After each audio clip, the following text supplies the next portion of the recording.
Welcome to the Slop Farm. Enjoy the video. You start by getting credentials. Sign in and request an API key so requests authenticate. Once granted, register redirect URIs and note rate limits.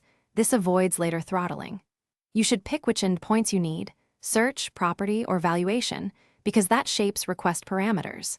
Install a simple HTTP client like curl or Postman, or add an SDK to your project now so you can test immediately. Make sure to store the key securely in environment variables rather than inline in code. Next, build requests that match Zillow's specs. Choose get or post, set endpoint path, and include required query parameters such as address, city-state-zip, or zpid. Once done, add your API key in the correct header field and include accept, application/JSON if available.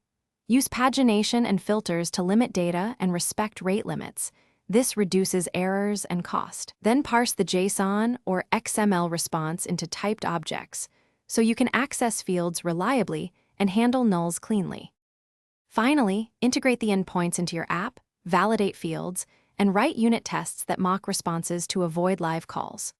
Once done, run end-to-end tests in a staging environment and monitor API usage and error rates so you can scale or optimize queries. Deploy with environment-stored keys and CI that fails on missing secrets.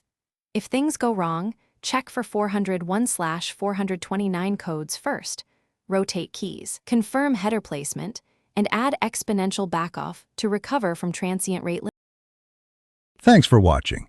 Consider subscribing if we helped you today.